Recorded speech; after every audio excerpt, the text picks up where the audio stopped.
Okay, y'all. I didn't really want to do this video today, but it only makes sense because it is the anniversary of the Slim Shady LP. Yes, we can make some noise for that. Now, it's only right that I do this video to let y'all know this, man. We're coming off of the Benzino Drink Champs infamous interview where he broke down crying off of his beef with Eminem, right? And now it's the Slim Shady LP anniversary. What a coincidence, man. And I said, oh, man, I had to go through some of those comments on the Benzino thing. We just went out there and put out our message. And then now I'm dealing with over 10 pages from stans, shall I say. This is also the anniversary of when Eminem gave birth to stans. Dear Slim, you still haven't wrote or called. So today is a very special day in hip hop. And I gotta say, man, I went back and I read a lot of your comments, man. I read mostly all of your comments. And I gotta say, man, some of y'all don't really know what's up with hip hop. I want to address one of the comments that I saw where someone said, you said that Eminem fans don't know hip hop. No, that's not what I said. What I said was that Eminem stans don't know hip hop. You see, Eminem was very clever when he came with the word stan, which rhymed with fan.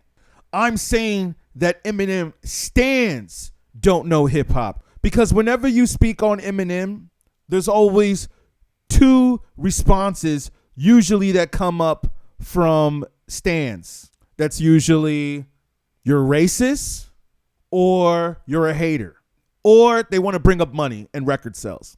Can I tell y'all this, man? We are not here to have a discussion about racism, even though there are parts of racism that could be put into this. We're not here to talk about that, man. We're not here to talk about record sales, although that is an important part of the music industry, but that's not what we're here to talk about today. We're not here to talk about Dr. Dre and Jimmy Iovine's empire of Interscope Records, Aftermath. We're not here to talk about that. What we're here to talk about is straight skills and bars. That's what we're here to talk about. And this is why you are a stan. You are a stan because you can't look at hip hop and say to yourself, hey, you know what? I might not like that rapper, but he got him on that one. You know, I mean, that's all I'm saying. Some people have actually criticized me, which I see in a lot of the comments, a lot of stans out there, have criticized me to say, oh, well, if you're such a Benzino fan, nobody ever said that we were Benzino fans. We just said that what he said on Rap Elvis was true. What the record industry did with Elvis is exactly the same thing they are doing with Eminem. It's the same exact thing. You see, and that's what I said, man. A lot of you guys don't go and study the music industry or music history. You like this guy, right? Because he looked like you. And I get it. He looked like you and you were like, oh, wow, man, this rapper looks just like me, man. I got to listen to his music. You see, that's the point that we are making here, is that there's a lot of people who didn't listen to rap that started listening to rap after Eminem. I see that there's a lot of things that I got to clear up on this whole video that we did on Benzino. The link to that video will be in the description. I mean, I don't know, man. I might have to have a rant on this because I feel like there's so much to discuss on this topic that's been kind of overlooked.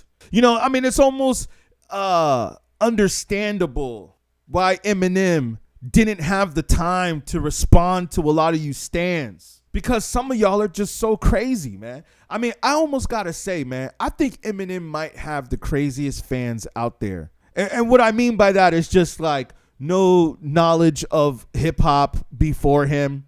You know, he's almost like the Christ to them for hip hop. You know, like how a lot of people think that religion started with Christ. I feel that a lot of people look at Eminem that way too as well. That like hip hop started with him. And then that's when rap music started to become successful. I remember one person said, "Oh, what are you talking about, man? Rappers made a lot of money after Eminem. A lot of black rappers made money after Eminem. Like the richest that they've ever been." What are you talking about, man? Are there rappers that have surpassed LL Cool J, Run DMC? You know what I'm saying? Jay-Z? Jay-Z was before Eminem.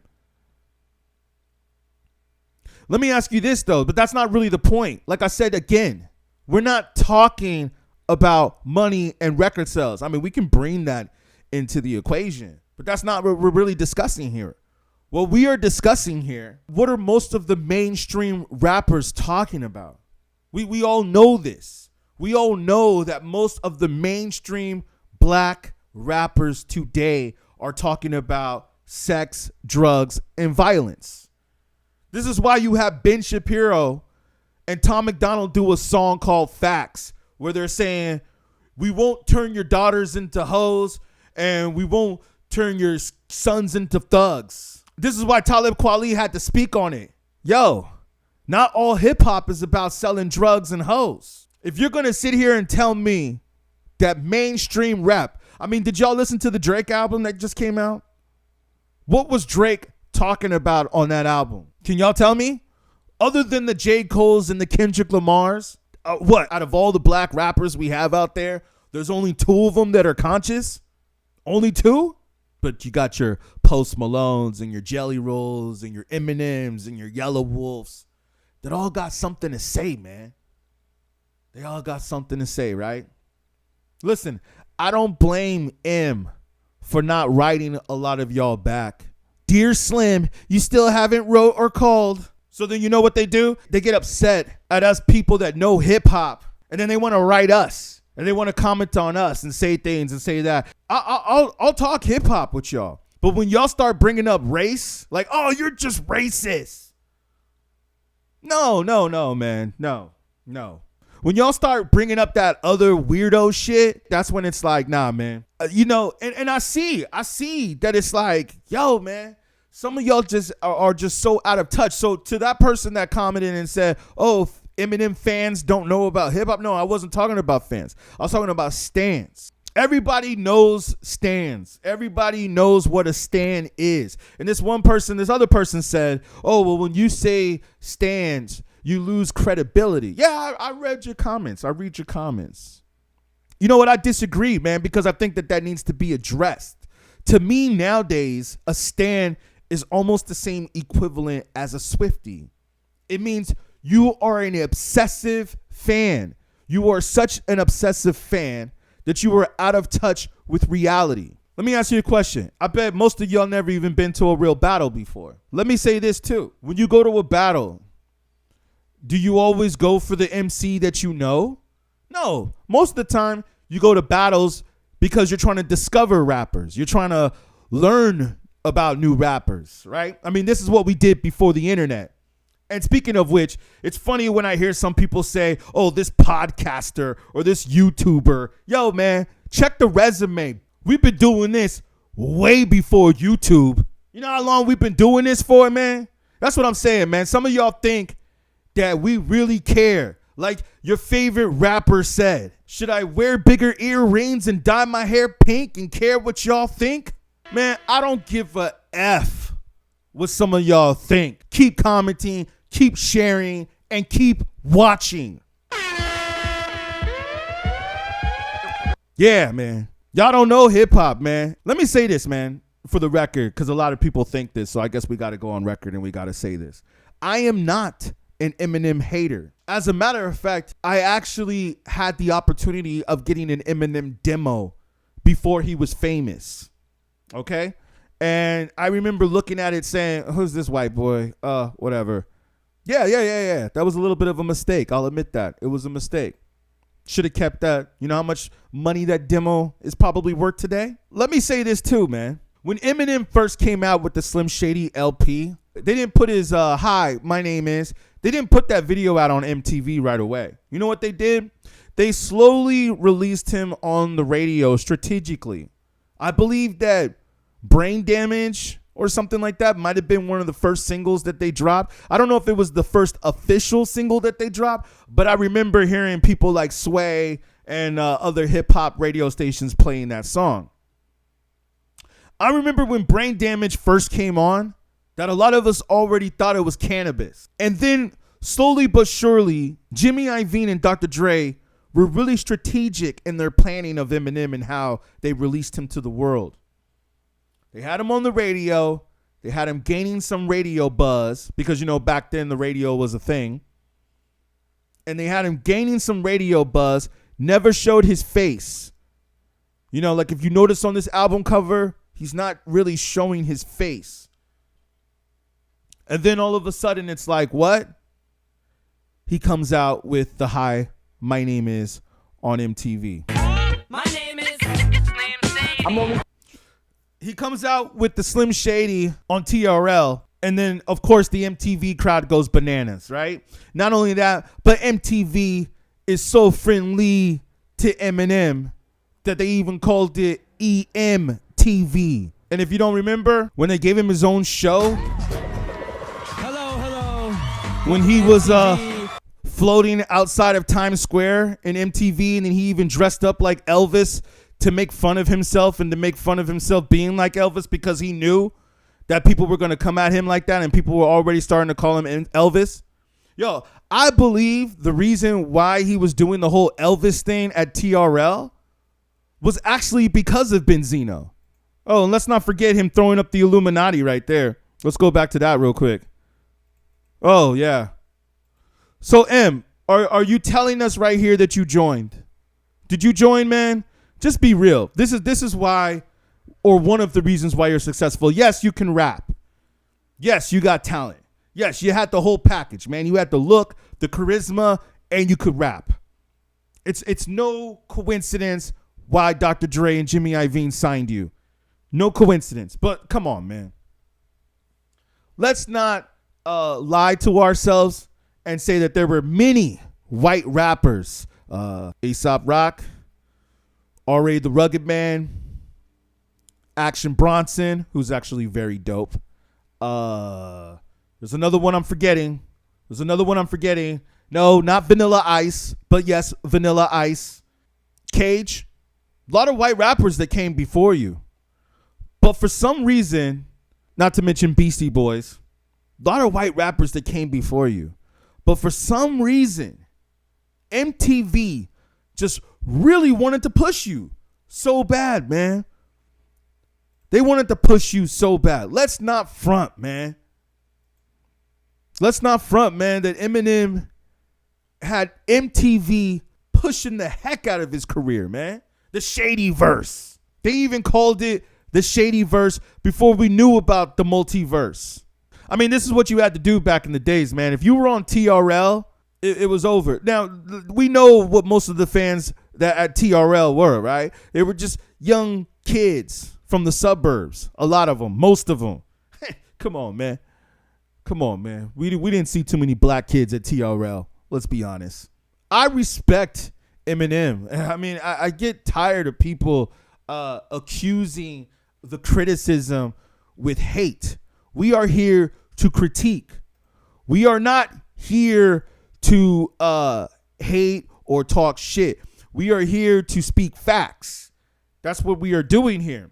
And that's why some of us that are real hip hop heads that listen to hip hop and can take away the star, take the star out of the music and just listen to the music. Benzino got him. Benzino got him on that one, man. Now, is that to make me say, oh, I'm going to go buy Benzino's next album that he drops? Or I'm a fan of Benzino because I thought that maybe he put out some great points in the song, and people say, oh, well, it wasn't written by him. You know what? They said the same thing about Drake. Drake doesn't write his own raps either. But you know what, though? He's saying it right. Sometimes they say it's not what you said, it's how you say it. Dear Slim, you still haven't wrote or called. I got to tell y'all, man, after doing that video, now I got about 9 to 90 pages of comments and DMs from stans.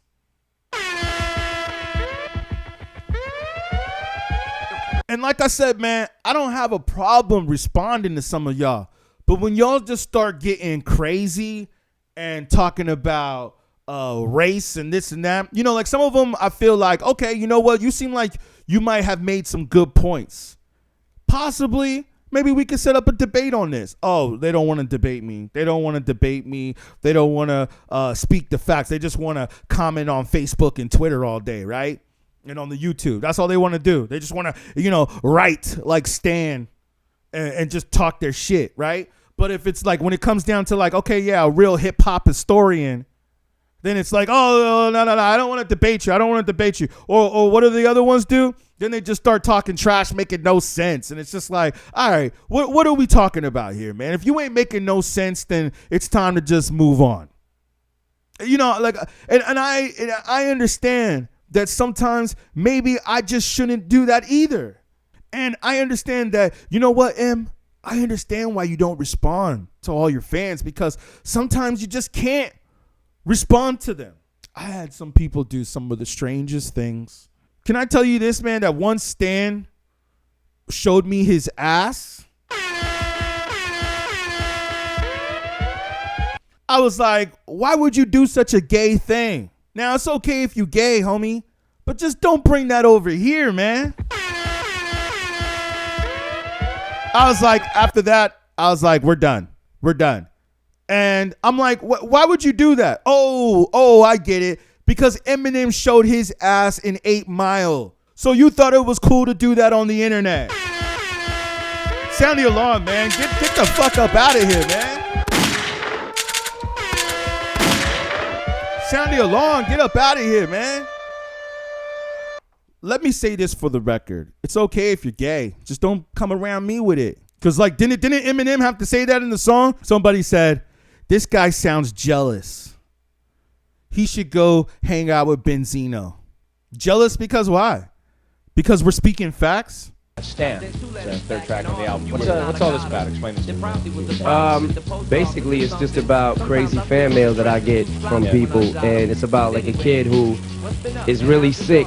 You know what I'm saying? And takes everything that I say literally. Like if I say I'm gonna slit my wrist, he wants to slit his wrist. It's like he's crazy for real. Like I'm not. Like he's crazy for real, and it's like everything that I say he can relate to. It's like he finally found somebody that he can relate to. Oh, is it based on real life? Do you get letters like this? Yeah, I get crazy letters like that. That's why I was saying, I don't understand. Like all this is crazy to me. You know what I'm saying? I never knew that I was gonna have any of this. This is all, a little bit much. Girls from, my name is such and such, I'm 15 or 17, you know what I'm saying? I get a lot of that. Yeah. Very flattering, but not very practical. Can't do anything about it, right? Oh, well, I can. That's true, you can, but we won't. Interesting take. Yeah. So a bunch of teenage girls. Let me say this, man. I listened to Eminem up into the Eminem show. After the Eminem show, I said to myself, okay, I think Eminem is kind of falling off a little bit. I wouldn't say falling off, but just his raps just didn't really appeal to me anymore. He had a couple of songs, on Relapse and stuff like that I was like, okay, yeah, these are bangers. I was always checking for them because I like real lyrics and I like hip hop. I like real rap.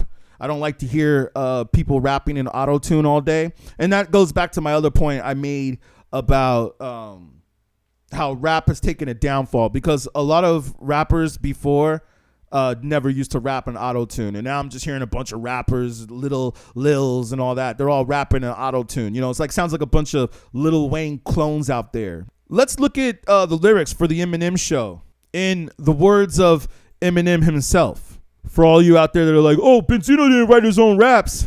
If you look right here, since when did y'all care so much about reading credits? Because if we read the credits right here for White America, which I'm sure we can do for a lot of Eminem songs, we see right here that the song White America was written by DJ Head, Steve King, Louis Resto, Jeff Bass, and Eminem. Okay, so there looks like there's about 5 writers on this song. So in the words of your king, Eminem, I never would have dreamed in a million years I'd see so many motherfucking people who feel like me, who share the same views and the same exact beliefs. It's like a fucking army marching in back of me. So many lives I touch, so much anger aimed in no particular direction, just sprays and sprays and straight through your radio waves. It plays and plays till it says stuck in your head for days and days. Yeah, it plays and plays on radio waves until it stays stuck in your head for days and days. That's what universal music does. You know, let's not forget, same label that also has Ice Spice on it and Blueface. I mean, come on, look at who they're making stars, right? And don't get me wrong, I kind of like this song. Obviously, I know the cadence of it. Who would have thought standing in the mirror, bleaching my hair with some peroxide, reaching for a t-shirt to wear, that I would catapult to the forefront of rap like this? How could I predict my words would have an impact like this? I must have struck a chord with somebody up in the office, because Congress keeps telling me I ain't causing nothing but problems. And now they're saying I'm in trouble with the government. I like that verse right there. But this is the reason why I'm bringing up this song is because I feel like this is one of the verses right here where Eminem is actually speaking some truth. Where he says, look at these eyes, baby blue, baby just like yourself. If they were brown, Shady lose, Shady sits on the shelf.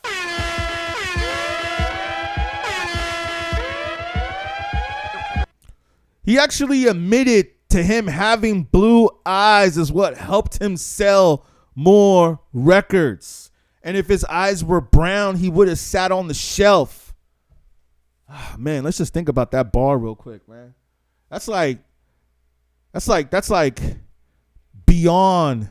That's like something that's just out of your control. That's just like destiny, right? Shady lose, Shady sits on the shelf, but Shady's cute. Shady knew Shady's dimples would help make ladies swoon. Baby, ooh, baby, look at my cells. Damn. This is the most important part right here. Let's do the math. If I was black, I would have sold half. Take the back there and leave me no choice. That's the part that I really want to stick out and say. That's the part that I really want to mention here, is that I have said this time and time again. And you stands out there saying, oh, you're racist. A lot of black rappers came up with Eminem. Who are we talking about here? Are we talking about Obi Trice? Or other than 50, who are we talking about? Obi Trice, Stat Quo. Who else did Eminem sign? Royce the 5'9"? Come on, man. The only reason why you know who Royce the 5'9" is because of Eminem. If Royce the 5'9" didn't grow up with Eminem, you would have never known about Royce. Isn't it interesting that Royce the 5'9", speaking of which, is on the Slim Shady LP, but he was never in D12? Why is that? Let's do the math. If I was black, I would have sold half. I ain't have to graduate from Lincoln High School to know that, but I could rap. So F school, I'm too cool to go back. Give me the mic. Show me where the fucking studio's at. Love it. Love that line. That was one of my, I gotta say, that was actually one of my favorite bars from Eminem. So you see, I mean, he's basically admitting to you right there that this is the reason why he sold so many records. So yeah, man, I'm just gonna say it like this, man. I only listened to his 3 albums: Slim Shady LP, Marshall Mathers, Eminem Show. After that, I was kind of like, all right, cool. You're just talking about the same stuff now.